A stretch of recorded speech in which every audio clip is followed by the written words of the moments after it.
The UDL in 15 Minutes logo, a circle around the words UDL in blue, in yellow, and 15 Min in red, followed by the AESD Inclusionary Practice Project logo, followed by the home page for Castlerock Early Learning Center.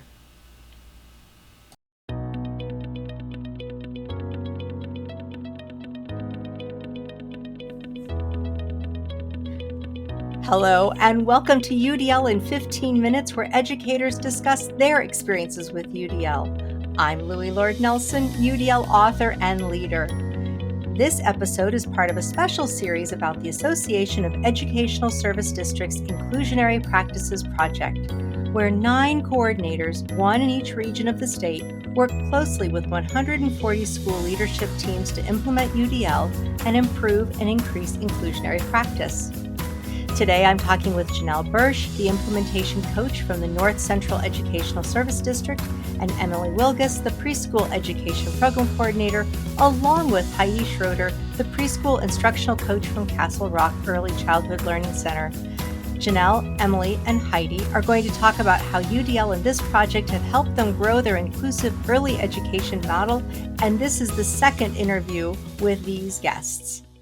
So, Janelle, we're going to jump to you, but really quickly, let me remind our listeners that first, you guys introduced yourselves and it's incredible brain trust. So, anybody who didn't listen to the first part of this podcast, you need to go back and listen to that because Emily, Heidi, and Janelle are beyond belief. They bring so much to this, which is awesome. Heidi gave a great piece about where Castlerock was and why they wanted to get involved. But a big part of that heart of that was moving from a system that runs smoothly to finding value in the students and saying, you know what, we want those hiccups. We want to have those little bursts in the moment because that's where true learning happens. And Heidi did a great job of pointing to Emily as such a key leader in this. And that's the reason why that system was allowed to shift, because you don't have somebody saying it's supposed to be smooth sailing all the time, but instead we're supposed to have the bumps and the ins and outs. And that's great. And Emily really gave us a picture of how they are working so hard and connecting with families and getting not only their buy-in, but their perspective and knowing their values and figuring out how to connect better.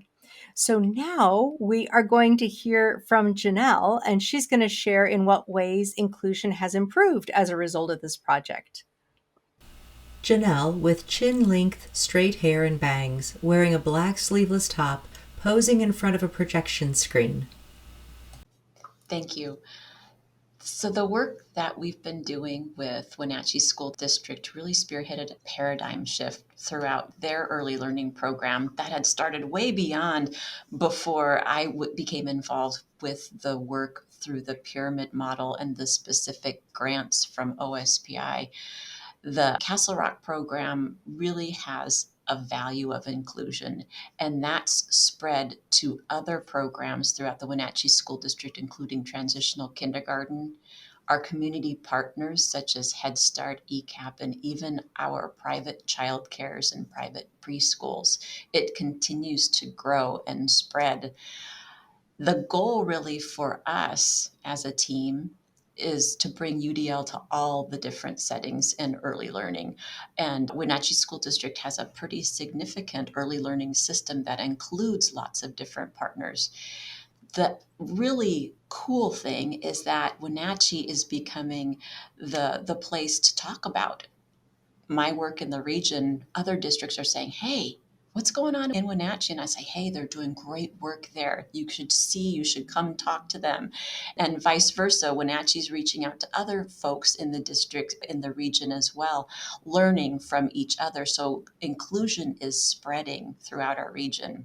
And that's really our goal too, is to spread the effectiveness of inclusion, how valuable it is, how joyful it is for all students to be involved in the classroom community, because we all feel that every child definitely does have a place in the classroom community. You know, as part of these interviews, and I've been learning more and more about the different regions, but I'm hearing more about how, and this is my sense, that there seems to be a stronger connection across the region of the schools who are participating in this project, that maybe there's more communication, there's more sharing. Is that true? Is that something that you guys are seeing also? I think districts really want to know what's working and where the successes are, and they want to celebrate those successes. So I think in different venues, there have been some connections made about what's happening. Who's doing the inclusive practice? Tell us your story. Tell us how you got there. So yes, I agree with you. I think there is some increased communication, especially when there's a lot to celebrate. Beautiful. It's just wonderful. So, Heidi, I understand you have a couple of stories about students and how you've seen these outcomes come to life, and we really want to hear those. Heidi, wearing a blue baseball cap and blue t shirt, standing in front of a rock face. So I do. I have a story about a little guy that is on an IEP. And then I have a story about my granddaughter who is not on an IEP. So at Castlerock, we serve about 50% of our population are students on IEPs. And the other 50% are tuition paying kiddos that come from our community. So that's how we get our inclusive environment. We have those typically developing peers that come in from the community, and then we have our students on IEPs. A yellow rectangular bucket filled with fidget toys. And so my granddaughter was able to be one of those students coming in from the community. So I see it firsthand with her. Well, and a lot of the other kids that come in with the communities, I see that as well. But I have the firsthand experience of spending a lot of time with this little gal and knowing how it's played out in her home life as well. So I want to start with our little guy that was on an IEP. He was 2 years old, and we got a call that he would be transitioning into our program when he turned 3. I knew he was down at one of our more intensive ABA, applied behavior analysis community partners, and I knew that they were working with him prior to him coming into the actual school district. So I called them up and I said, "Hey, can I come down and observe this student? I understand he's got some unexpected behaviors." And they said, "Yep, he sure does. Come on down." So I came down and I spent some time watching 2.5 hours of nonstop screaming, tipping things over, running to get whatever he could get his hands on to destroy. And the people working with him really trying hard to figure out, okay, what are we going to be able to do? How are we going to be able to work with him? And they were making some headway. So I came back and visited a few more times before coming here because I wanted to be really ready for him. That was a 12-week program. So he started to decline with some of those unexpected behaviors. They started to decrease, and more expected behaviors started to increase. And then he transitioned to us. As expected, he regressed a little bit, and we had more screaming, just loud, that really ear piercing screaming, and some more aggressive behaviors. Fast forward, because we were able to have him for 3 years when he turned 3, 4, and 5. And fast forward to his last year here. 3 cards with 2 children on each of them, modeling how to high five, wave, and hug. You could not pick him out in a classroom. He was chatting with all of his friends in the classroom. He had so many friends in the classroom. He was a leader in that he was creating the stories, he was making up the scenarios, he was trying to decide, the pull play scenario and how it should go with the other kids. Completely independent, putting coat, backpack, using the bathroom, all of those things completely independently. And so before he left, we reevaluated him, and he did not qualify any longer in some of the areas. And he moved into a neighboring district and started school there. So, probably about a month or so ago, I called my friend that's over there and I said, "I just want to know how this little guy's doing. Can you give me any information or an update, or how's he doing?" And she's in a position in that district where she works with a lot of kids with behavioral challenges. So had there been anything, he would have come up on her radar and she probably would have been working with him. And she said, I don't know who you're talking about. And I was like, yay! Oh, And she said, give me a day and I'll go to kind of take a peek around. So she said, she called me back and she said, I was in the kindergarten the other day. And she goes, he's never even been near me or my radar or anything. And she said, my guess is he'll probably not need an IEP by the end of this year or maybe early next year. From a little guy that I was, oh my gosh, how are we going to help? How are we going to support him? To he's now off sailing and doing his thing. And he's a part of the kindergarten classroom and moving into first grade with everybody else. Just doing his life.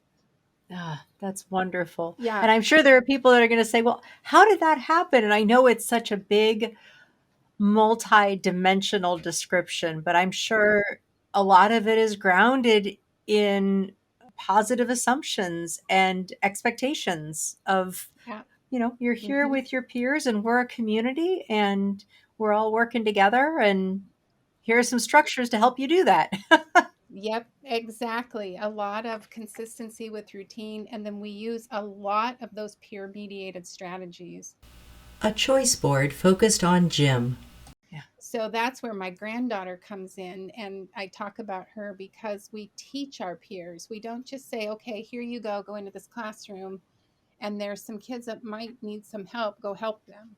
We don't. We teach our peers how to prompt. We teach our peers how to talk to other kids. We teach them how to gain attention from one another. We teach them how to make a share request and then to receive. So there's every intentionality behind what we're teaching. And all of our students are learning that. And then we're using our peers to, again, assist our students that have some more challenges to be able to go through the things of their day. If you need help with your backpack, you're going to turn and ask a friend. But the very cool part about that, and this is the part that just almost always brings tears to my eyes, is that in September, early October, our peers are doing the bulk of the helping. But by mid October, our peers are now like, hey, you can help me. And they turn to those students that were more challenging or needed more support in the beginning, and they're turning and saying, okay, now it's your turn to help me. And they're getting the help back again from them. And so my granddaughter, I had the joy of being able to sub in her class a couple of times. And so I went in and I was helping a little boy. I was said, okay, I'll help you and I'll be over here. And she walked up and she said, Gigi, I got this. I can do this. You're in charge of the whole class. I'll help him. And she was just like, okay, Gigi, I got this. And she just took care of it and did the whole thing. And so I watch her now in kindergarten. There is only a sense of everybody belongs here. There is only, yeah, that's how some people do things, and I do them this way, and that's a okay. And there's always that structure that she has learned to rely on, that now she can walk up to anybody and say, hey, do you need help with that? Or I need help with this. You seem to be good at it. And it's just not something that I was maybe necessarily thinking 5-year-olds were going to just really glom onto. And they have completely. It's just been the coolest thing to watch. That's so excellent. I have in my head that you guys are going to get several phone calls from preschools around the nation saying, okay, tell us more about what you've been doing, because these are incredible stories and they're beautiful, but they're possible. They're possible everywhere. And I really appreciate you sharing what you've experienced and helping others see that this is possible. This is real. This is something that should be happening and the joy that it is happening. So thank you, all three of you, for participating in these two different episodes within the larger set of episodes, but to be able to tell Wenatchee's story and specifically Castlerock Early Childhood Learning Center's story in such a thorough way. I really appreciate it. Thank you all. Video captures of the udlapproach.com/podcasts, followed by the UDL in 15 minutes logo. So, for those listening to this podcast, you can find supplemental materials like an image montage with closed captioning, that montage with audio descriptions, a transcript, and an associated blog at my website, which is the udlapproach.com/podcasts. And finally, If you have a story to share about UDL implementation for UDL in 15 minutes, contact me through the udlapproach.com. And thanks to everyone for your work in revolutionizing education through UDL and making it our goal to develop expert learners.